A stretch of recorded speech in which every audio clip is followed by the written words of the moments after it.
Samantala sa iba pang balita, wala namang naiulat na casualty kaugnay ng pananalasa ng bagyong Isang sa ilang lugar sa Luzon. Ang buong ulat mula naman sa aming kasamang si Waywaya Macalma, live mula sa NDRMC sa Campo Aguinaldo. Magandang hapon sa iyo, Waywaya. Magandang hapon sa iyo, Kirby. Bagamat nasa Philippine Area of Responsibility na ang bagyong Isang, ay nananatiling nasa white alert ang National Disaster Management Council. Ngunit ang mga Regional Office of the Civil Defense sila alert. Ibig sabihin nito, Kirby, ay nakatutok sa bawat galaw ng bagyong Isang at upang i-monitor nga nila ang bawat sitwasyon nga sa kanilang sinasakupan nang sa gayon ay makatagun kaagad ang OCD oras na may sakuna.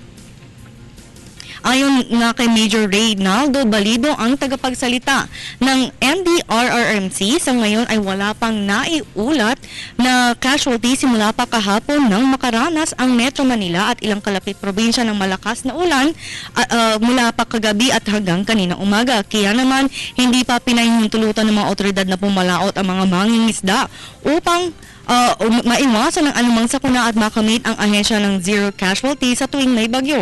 Siniguro naman ng NDRRMC na ang mga relief goods na ilang linggo na rin naka-prep position ay nasa magandang kondisyon at kanilang tiniyak na oras na sila ay mamamahagi ng relief goods ay ito ay nasa maayos na kondisyon. Sa ngayon ay wala pang preemptive evacuation ang isinasagawa ng otoridad sa mga landslide prone areas.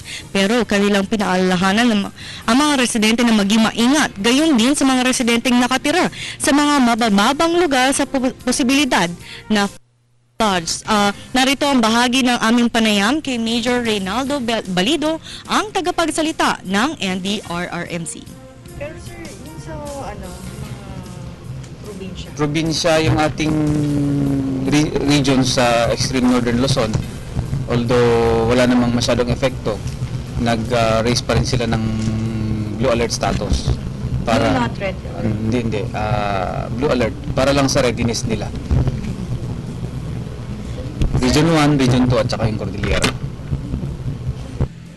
Yan po ang bahagi ng aming panayam kay Major Reynaldo Balido, ang tagapagsalita ng NDRRMC. Samantalang Kirby, dito nga sa buong Campo Aguinaldo ay kanina pa medyo madilim-dilim at tila yata mukhang malakas na naman ang ulan maya-maya at kanina nga umulan na rito pero sa ngayon huminto pero madilim muli dito sa buong sa bahagi nga ng Quezon City. Kirby?